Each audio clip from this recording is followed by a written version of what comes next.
We have been in existence doing what we're doing here at your college for going on 20 years.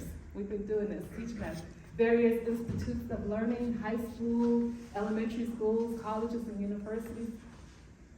The information that you're going to hear is based on oral history and also based on a lot of the work from my mentor, who was a Garifuna historian, Salvador Suazo from Honduras. You're going to be hearing about Garifuna history from our homeland, Uruguay, which is known as St. Vincent, all the way to when we were relocated, I'll say resettled, to Central America. Uruguay St. Vincent is the name that the Garinagu Garifuna people homelands is our native language. That's our homeland and our native language. So throughout the presentation, you're going to keep hearing me kind of interchangeably say Garifuna and Garinagu, because Garinagu is the original name that we have for ourselves on the island, and then Garifuna is what we call ourselves now. And also, you'll also hear me say interchangeably Garinagu and Carib, because Carib is the name that the Europeans, placed upon us. So you'll kind of hear me go back and forth so you can kind of understand. So again, Uruguay is our native language. That's what we call it. Here, it's called St. Vincent. St. Vincent has been inhabited for some 7,000 years by the Sudanese, Lokono, Arawaks, and Garinagu Carib. The Kalina would often form units with the Lokono tribe, who later inhabited neighboring Dominica. Uruguay is in the Lesser Antilles. The Lesser Antilles are a group of about 24 small island states within the Caribbean Sea and Atlantic Ocean. The Garinagu territory stretched over 500 miles from Grenada, Tobago, St. Vincent, St. Lucia, Dominica, Martinique, Guadeloupe, Antigua, St. Christopher, St. Kitts. Trinidad and Barbados are Arawak territories. From the Mali, oral historians tell that the story of Prince Abubakar II abdicated his throne in 1311. And he abdicated to explore the Atlantic Ocean. From Africa, there's a direct route that comes straight to the Americas. So he decided that he didn't want to be in Africa anymore, and he decided to leave Africa. With the first voyage was in 1310. He did not go, but he sent out over 100 men with over 100 boats to go and explore the seas. Upon that first voyage, only one came to return. And so he set out another voyage, this time with 2,000 ships, or 1,000 ships of equipment and 1,000 ships of men. So we emphasize men because only men went on this voyage, the women didn't go. According to Taino historian Biosa Huacan Vidal, anybody's heard of Tainos? Do we know where they're from? Where are they from? Anybody? Puerto Rico! And the original people named are Taino, but I digress. So according to Taino historian Huacan Vidal, and the reason I mentioned Taino, because Taino is our cousins. We share the same language, same mother language. The Europeans fabricated the history that the Kalina men would slaughter the Lokono men and kidnap their women to make them their wives. Unfortunately, this is the one of the many conspiracy stories that the Europeans made up throughout the history about indigenous people. Again, around 1310, African explorers arrived and mated with the clinical women. The Malayan-African admixture with the Amerindian gave birth to the Garifuna people, who we know today. So, the Europeans once again created the false narrative that the African explorers were savages who brutally killed the clinical men and took the women as their wives. Unfortunately, this is the story that is continuing to be written and taught even today. So a little bit of this, I'm going to tell you about what our life was before we were occupied. Prior to the occupation by the British and the French planters, here in the United States, we called them against colonizers. Over there in the Caribbean, we call them planters. The island indigenous people lived in relative peace. The Garifuna people were seafaring people who relied on fishing and farming. People had their own mating rituals, where the families would meet to hash out any residual issues, including determine if they would have any kind of blood kinship relationship. A dowry would be offered and accepted if the union between the two families was approved. And one of the unique things of the marriage ritual is that once it was approved, it was the groom's mother who would make up basically the honeymoon suite.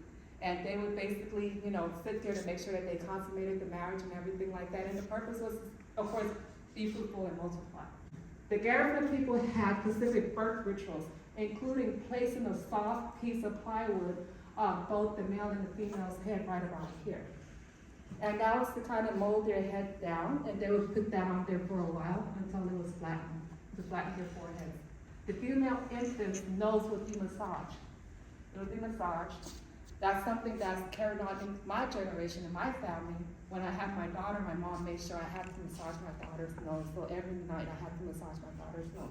Not everybody in the Garifuna community continues to do that tradition, but most people do, especially in Honduras and Guatemala. And the female children would have their foreheads flattened, and also they would have their foot bounded, and also keep their feet narrow, like their Arawak mothers. Now, with the Garifuna male child, they did not require for their feet to be bonded, nor did they require for their nose to be massaged, because they wanted them to have that striking African feature of their fathers. The Garifuna people have their own spiritual beliefs and practices. They have the true freedom of religion to worship their ancestors and deities, including the practice of burying the bones of the fallen warriors around their hut, or keeping bones hanged within their huts for protection and to honor them. So when the Europeans came and they saw and they found bones like around the hut, in the hut of the warriors, and they saw like femur bones and stuff like that were hanging around the huts, the first thing that they decided was, what do you think? What did they label us as? Cannibalism. Yes, correct. So if you read majority of the texts that you have out there, they label Garifuna people as savages and cannibals. And that followed us all the way through to when we were, sent off to Central America. That followed with us. But now, that wasn't something that we practiced. It was just our way of honoring our warriors. Even today, the Garifuna people maintain their traditional spirituality and rituals, including symbolically feeding of the ancestors, honoring them with communal gathering of family and friends. There is also the ritual of symbolically feeding the ancestors, providing them with new clothes, and also bathing the ancestors. When Columbus allegedly stumbled upon St. Vincent in January 1498, the island had been inhabited for nearly 200 years by the Garinagu people, although there is no apparent evidence that Columbus went to St. Vincent. The Europeans began to arrive in Urume and other islands in 1498. The British planters, occupiers, colonizers, whatever you want to call it, followed by the French, who later established settlements in Urume, and they started to displace the Garinagu. This story kind of sounds familiar, right? We've heard this before. The planters claimed the occupied territories and surveyed the land only to allocate the more fertile areas to themselves. The increased presence of the Europeans and their illegal land grabbing would lead to 150 years of battles, 2 major wars with the Garinagu. In Christopher Taylor's book, The Black Caribs, unbeknownst to the Caribs of St. Vincent, their islands have been granted by King Charles II of England to an earl in 1627, together with all of the Caribbees, all of the people living in those territories. So essentially, he granted them all of the lesser Antilles and all the people there. So this was many of the treaties that they broke with us. So what this looked like was, this was basically all of Garifuna territories, and it belonged to us. When they came and they lived with us, we kind of divided it out. But then what happened was, unbeknownst to us, that the European would send parcels and parcels. So we went from having this, to having this, to having this, to having nothing. So that's where we continue to have wars, because one thing with the Garifuna people, we never recognized the king. We did not see a king. We did not, recognize his authority in our land, because that was our country. So when they would come and they would take our land, if somebody comes and they say, hey, this is my house and it's your house and you're paying a mortgage on, I don't think you're gonna freely give them the keys. You're gonna probably fight for your land and fight for your home. So that's what we did for 150 years. And because we did that, we were labeled again all kinds of things to justify why they wanted to take our land from us. The British have become increasingly irritated fighting with the Garinagu. The many treaties signed were violated by the British, including the peace treaty on March 31st, 1660, at the Chateau Basseterre. Between 15 Carib captains, the French and the English recognized the Carib rights to Dominica and St. Vincent. The Anglo-Carib Peace Treaty of 1773 was also violated, which resulted in war. According to the archives, the British intentionally went from calling the Caribs a safe citizen to refer to them as Black Caribs. Prior to that, we were just everybody on the island were just Caribs. But because they wanted to justify, like I said, taking our land, we were labeled as Black Caribs. Around the 1760s, that's when this term became more common. At a council meeting dated May 10, 1769, the attendees discussed drafting a militia bill against the Black Caribs. In July Shinkin's writing, the Caribs had faced an indigenous resistance during the Age of Revolution. In particular, the British turned in the late 18th century to a strategy of renaming the Caribs the same face as the Black Caribs and attributing primarily African origin. And again, this was to take our land. Because if you were indigenous, you had indigenous land rights, sorry, even back then. You know, today it's like the same thing. If we claim our indigenous rights land, we're able to do our indigenous rituals and stuff like that, but once we're not considered indigenous, then we don't have any rights, even in the countries where we're at today. The Garifuna genocide, exile for a human being. Between October 1796 to March 1797, an estimated 4,338 to 5,200 Black Caribs were captured and imprisoned on a barren island known as Beliso. The exact numbers of captured, tortured, and imprisoned Garinagu varies according to the different sources. According to records, around 2,400 Black Caribs died of rare diseases, including yellow fever on Beliso. Garifuna oral historians narrate the Garifuna people were poisoned with arsenic in Beliso and aboard the transport ships. The British had no intention of the exiled Garifuna people to arrive to their destination. So what we were charged with after this final battle was treason against the British Crown. What happens when you have treason against the British Crown? You're usually sentenced to what? Death, right? So they decided to negotiate with us that, oh, it's okay, even though you violated whatever you fought and you raised arms against the British, we're gonna let you go peacefully. Did we think that was gonna really happen? But the Garifuna people were smart. They gave us a little bit of ration, and the little bit of ration that they gave us, people noticed that when the rats would go in there, they would die. You know, so we knew not to eat their food. But also, you know, before they left, you had a few of the island people, the Garifuna people who hid in the mountains that didn't want to be exiled, that didn't want to go to Beliso. They knew how to get to their islands, and they knew how to provide, you know, food and stuff like that to their people, which they hid within their clothing. Okay? Because this journey was pretty much a 30-day journey. The surviving Garinagu were transported from Beliso to Beckwell. Prisoners were embarked on 11 convoy trips. Those are the various names. They left Beckwell on Saturday, March 11, 1797. There's also Prince William Henry. So during the Carib War, these were the medals. If you go to the National Army Museum in the United Kingdom, you will find these medals there. These are the medals that were given to the British soldiers who captured and killed Carib warriors. Also, during this time, the British also had slaves there. So what they did was they would tell the slaves that were there to, hey, if you help us to kill these Carib people, you too will get a medal. And they would promise them freedom or whatnot. So you have people who look like the Carib people, they would come pretending to help us, and they would sit here and, you know, help the British slaughter us. So that's a history that's seldom talked about, but it happened. So this starts our journey to Central America. The history of Garifuna in Honduras, based on the research of Garifuna Professor Arturo Zepeda and archives. The Garifuna people arrived on April 12, 1797 to Port Royal. That was the English territory. Remember back then, Honduras was Spanish territory, parts of Honduras was Spanish territory, and other parts were British Honduras and British territory. So this particular part of the island, off of Royal Town, was an English colony which they sent us to.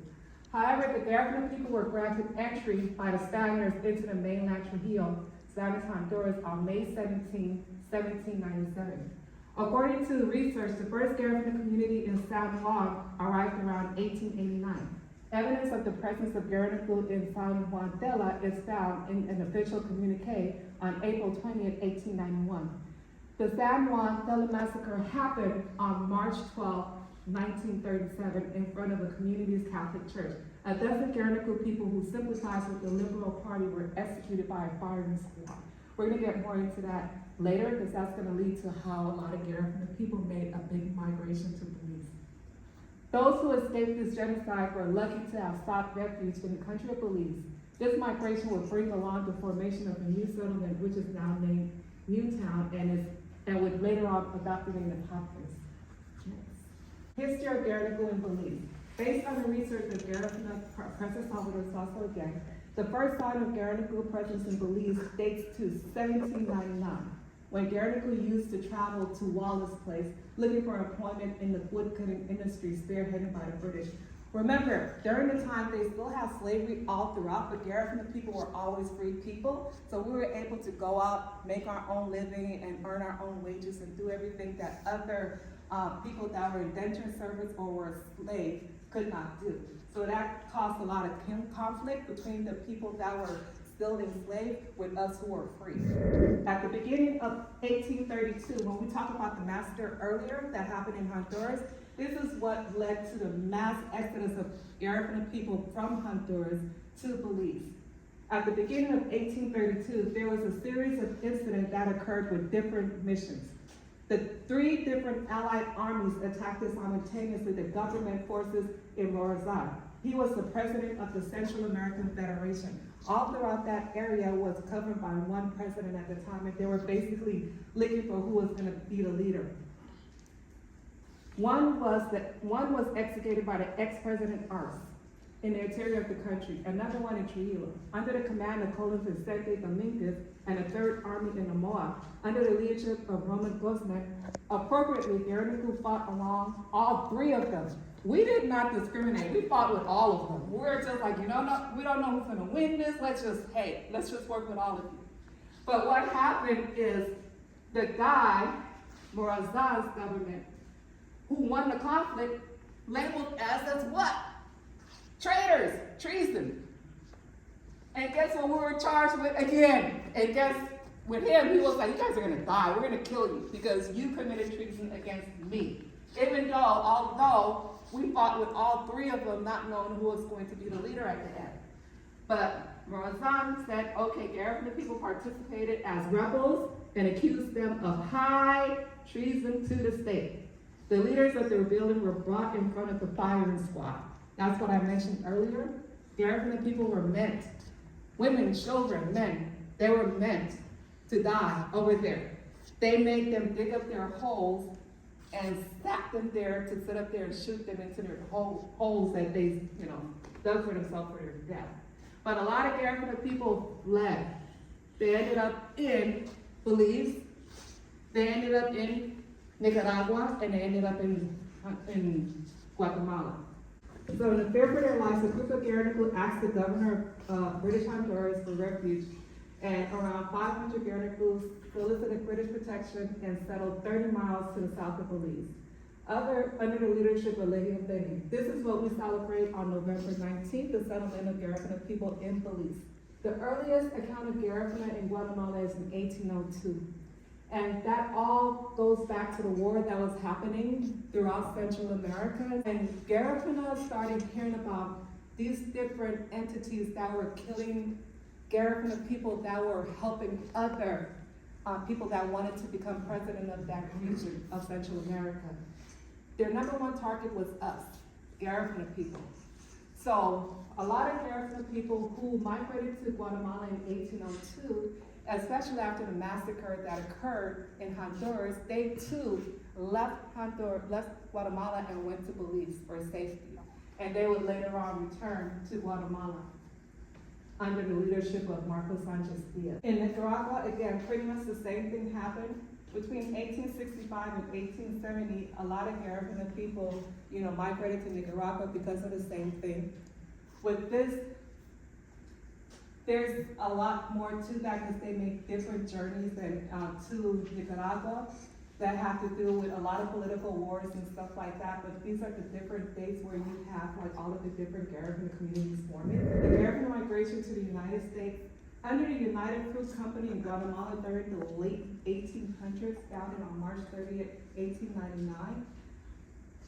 If you think about dough and the banana, chiquita bananas, those are the things that were manufactured here. And a lot of political stuff went into that because the Guatemalan government made sure that when they formed the United Fruit Company that the revenues was gonna stay in the country. And of course the United States did not want that, and they had a coup. They tried to oust the president of Guatemala in order for them to have access to this. First wave of Garinagu migration to the United States from various Central American countries included Guatemala, Belize, and Honduras. Garifuna, being natural seafarers, were often hired as merchant marines of various and other jobs for the United Fruit Company. During the 1954 Guatemala coup, many Central Americans, including Garifuna, fled to the United States. Garifuna people reported leaving Belize due to the time prevalent inequalities and racism endured by Garifuna from the Creole people.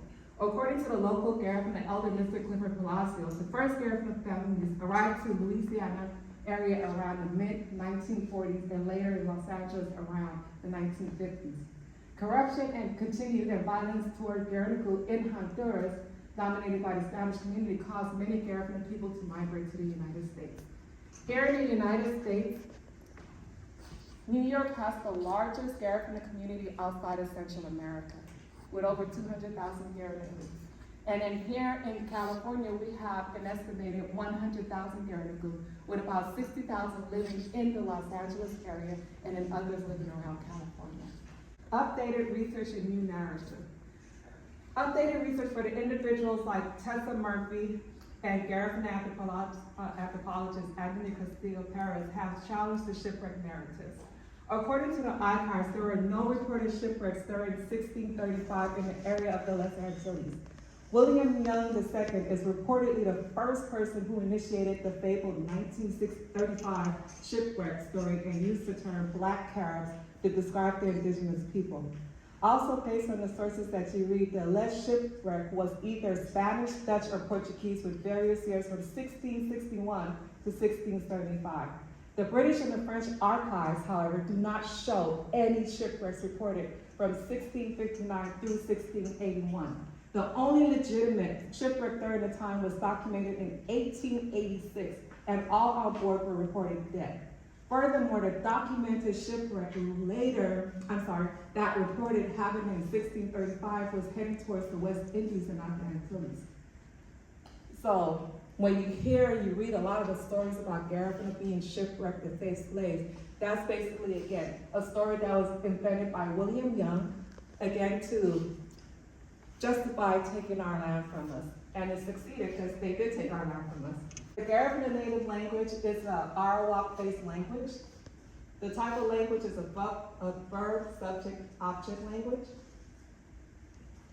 On May 18, 2001, the United Nations Educational, Scientific, and Cultural Organization proclaimed Garifuna an endangered language and culture, critically endangered language, because a lot of our people are not speaking that language anymore. Garunati. Ba. Sha. Da. Gayumati. Fa. Ga. Ha. Gagrati. Ka. La. Ma. Na. Nya. Garatiti. Pa. Ra.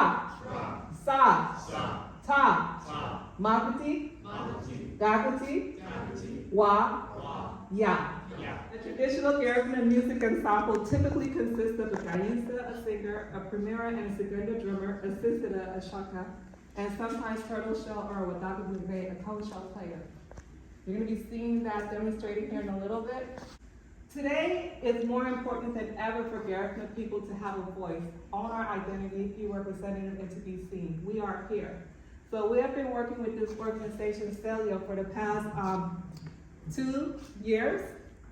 and making sure that Garifuna people are represented, that if they ever need language interpretation, like many indigenous languages, that our language is included there. So you've seen, I don't know if you've seen this around the California and throughout, that they have it at billboards, bus stations, and everything like that, to just make sure that Garifuna people are recognized as an indigenous people, not only here in the United States, but also in our homelands in Central America. Do we have any questions before we get to the drumming? Any questions from my class? Our school, Gahfu, had a Garifuna Academy. And from those years of our Garifuna Academy, we produced a workbook. And a workbook has the introductory of Garifuna language, puzzles and everything, so you can learn it. And we also have it available on Amazon. You could Google it, Amazon, whatever, Garifuna workbook, $19.99 online, and it comes to you directly.